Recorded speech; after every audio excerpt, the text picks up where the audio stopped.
नमस्कार दोस्तों, कैसे हैं आप सब लोग। उम्मीद करती हूँ अच्छे होंगे।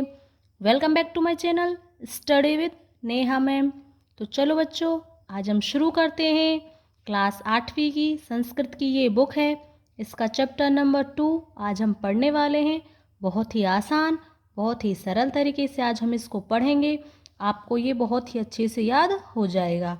अब हम इसको शुरू करते हैं। संस्कृत बहुत ही आसान है, बहुत ही सरल है। बस हमें थोड़ी सी रिवीजन की, थोड़े से अच्छे प्रकार से इसको पढ़ने की आवश्यकता होती है, वरना संस्कृत बहुत ही आसान है। अब इस आसान भाषा को आसान शब्दों में हम शुरू करते हैं। देखो, विलस्य वाणी ने कदापि में श्रुता। विलस्य वाणी यानी कि गुफा की आवाज ने कदापि, कदा प्लस अपि कभी भी, में यानी कि मेरे द्वारा, श्रुता यानी कि सुनी गई। गुफा की आवाज मेरे द्वारा कभी भी नहीं सुनी गई। प्रस्तुत पाठ संस्कृत के प्रसिद्ध कथा ग्रंथ पंचतंत्रम के तृतीय तंत्र काकोलुकीयम से संकलित है। पंचतंत्र के मूल लेखक विष्णु शर्मा हैं। इसमें 5 खंड हैं जिन्हें तंत्र कहा गया है। इनमें गद्य पद्य रूप में कथाएं दी गई हैं, जिनके पात्र मुख्यतः पशु पक्षी हैं। अब हम इसको शुरू करते हैं। कस्मचित बने खरन खर नामः सिंह प्रतिवस्ति स्मः। ये जो प्रतिवस्ति है, यह वर्तमान काल की क्रिया है। जैसे प्रतिवस्ति यानी कि वह शेर रहता है। अगर हम इसमें स्मः लगा देते हैं तो ये भूतकाल का अर्थ देने लगती है, जैसे कि रहता था। यदि हम वर्तमान काल की क्रिया में स्मः जोड़ देते हैं तो वह भूतकाल का अर्थ देती है, जैसे कि पढ़ती है, जैसे पढ़ती, पढ़ती को बोलते हैं पढ़ती है। अगर हम इसमें स्मः लगा देते हैं तो बनेगा पढ़ती थी, पढ़ती स्मः यानी कि पढ़ती थी। ठीक है। किसी वन में खरन खर नाम का सिंह यानी कि शेर प्रतिवस्ति स्मः रहता था। सह कदाचित इतस्थ परिभ्रमण। सह यह सर्वनाम आया है खरन खर के लिए। खरन खर एक संज्ञा शब्द है और सह सर्वनाम उस संज्ञा के स्थान पर यहाँ प्रयुक्त किया गया है। सह यानी कि वह शेर, खरन खर नाम का शेर, कदाचित इतस्त परिभ्रमण, कदाचित किसी समय इधर उधर घूम रहा था। क्षुधार्त ने किंचित अपि आहारम प्राप्तवान। भूख से व्याकुल, किंचित प्लस अपि थोड़ा भी, आहारम प्राप्तवान उसको थोड़ा भी आहार यानी कि भोजन प्राप्त न यानी कि नहीं हुआ। ततः सूर्य अस्त समय एका महती गुहायाम दृष्ट्वा। ततः उसके बाद सूर्य अस्त समय, सूर्य अस्त के समय, एकाम महती गुहायाम एक अत्यधिक बड़ी गुफा, दृष्टवा देख करके, सह अचिंत्यत वह सोचने लगा, नूनम एतस्याम गुहायाम रात्रौ। नूनम यानी कि निश्चित रूप से इस गुफा में, रात्रौ रात्रि को अपि जीव आगच्छति कोई भी जीव आता होगा। अतः इसलिए, अत्र प्लस एव ये 2 शब्द हैं। अत्र एव यहीं पर ही, निगूढ़ो यानी कि छिपकर, भूतवा यानी कि करके, तिष्ठामि बैठता हूँ। अतः मैं यहीं पर ही छिप करके बैठता हूँ। इस प्रकार से इति यानी कि इस प्रकार से वह सोचता है। ए तस्मिन यानी कि इसी बीच, अंतरे गुहायाम स्वामी, इसी बीच जो गुफा का स्वामी है, दधिपुंछ नामक श्रृगाल है, समागच्छत, जो दधिपुंछ नामक श्रृगाल था, सियार था, वह वहाँ पर आता है।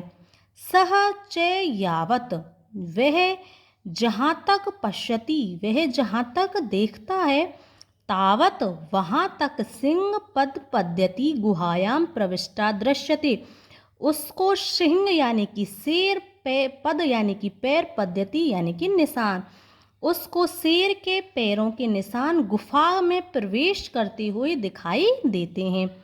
ने च बहिरागतः और बाहर आते हुए उसको दिखाई नहीं देते हैं। शृगालः अचिंत्यत, शियार सोचने लगा, अहो विनष्टो अस्मि, अहो अरे मैं मारा गया। नूनम अस्मिन बिले सिंह अस्ति, नूनम यानी कि निश्चित रूप से, अस्मिन इस बिल में, इस गुफा में, सिंह शेर अस्ति यानी कि है, इति इस प्रकार से, तर्कयामी वह सोचता है, निश्चित रूप से इस बिल में शेर है, वह इस प्रकार से सोचता है। तत् किम करवाणी, अब क्या करूं, एवं विचिन्त्य है, और ऐसा सोचकर दूरस्थ रवम कर्तुम आरब्धः, दूर से रवम यानी कि आवाज, कर्तुम यानी कि करना, आरब्ध यानी कि आरंभ किया।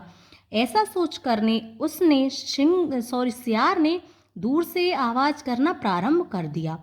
भोबिल भोबिल, अरे गुफा, अरे गुफा, किम ने स्मरसी, क्या तुमको याद नहीं है, यत मया त्वया सह, मेरे द्वारा, यत मया, मया यानी कि मेरे द्वारा, त्वया तुम्हारे साथ, सह यानी कि साथ, समह यानी कि समझौता, कृतो अस्ति किया गया, क्या तुमको याद नहीं है कि मेरे द्वारा तुम्हारे साथ एक समझौता किया गया है।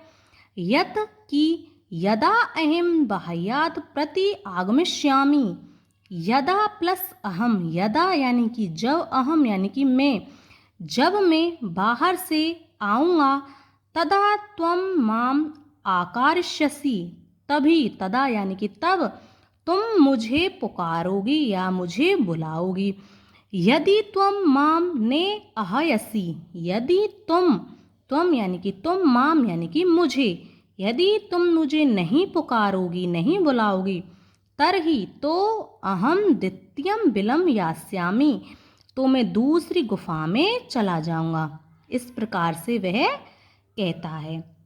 अतः एतत् श्रुत्वा, यह भी दो शब्द हैं, एतत् प्लस श्रुत्वा, अतः इस प्रकार से, ऐसा सुनकर के, सिंह यानी कि शेर अचिंत्यत सोचने लगा, नूनम एषः, नूनम यानी कि निश्चित रूप से, एषा यानी कि यह गुहा यानी कि गुफा, निश्चित रूप से यह गुफा, स्वामिन सदा समाहनम करोति, स्वामी का सदा ही समाहनम यानी कि उसको पुकारती है या उसका आवाहन करती है।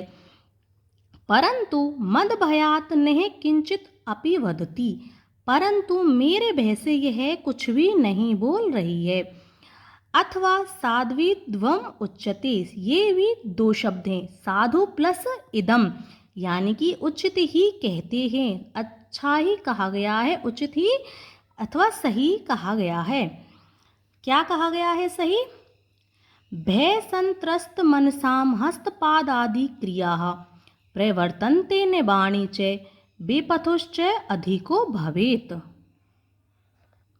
भय से डरे हुए मन वाले, भय से डरे हुए मन वाले व्यक्तियों के हाथ पैर आदि की क्रियाएं कार्य करना बंद कर देती हैं।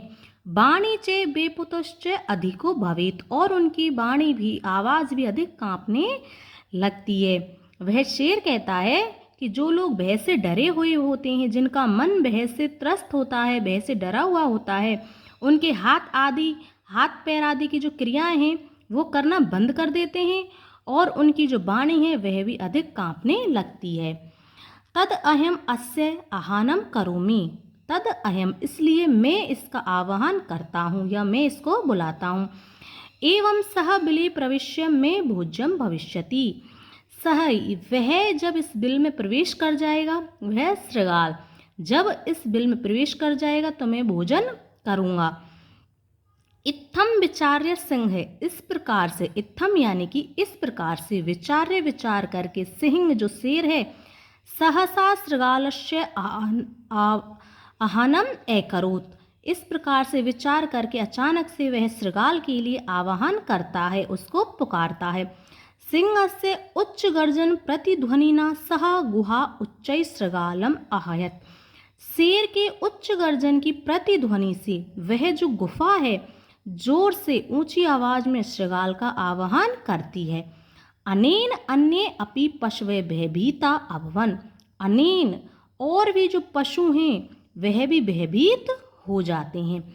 शृगालो अपि ततः दूरम पलायमान, जो शृगाल है सियार था वह भी ततः दूरम, वह भी दूर चला जाता है, पलायमानम यानी कि चला जाता है। इमम पठत, और ऐसा पढ़ता है। अब वो क्या पढ़ता है?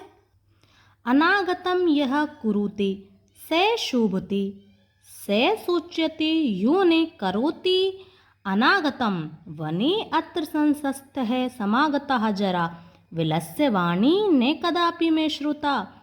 अनागतम यह, जो, यह यानी कि जो व्यक्ति आने वाले दुख का जो उपाय है समाधान कर लेते हैं वह हमेशा सुखी रहते हैं।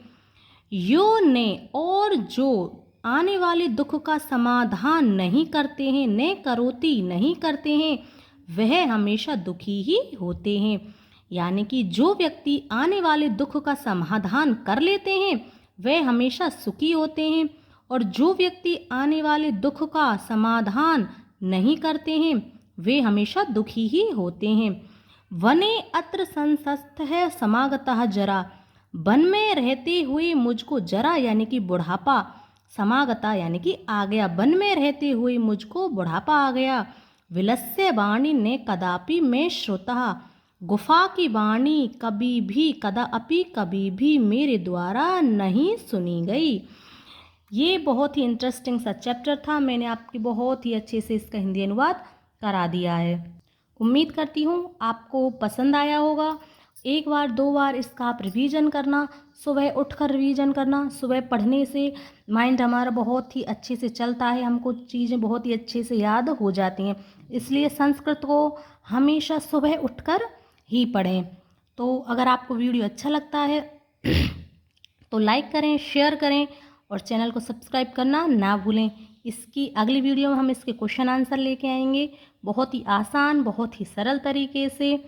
अगर वीडियो अच्छा लगा हो तो अच्छे कमेंट करें। धन्यवाद।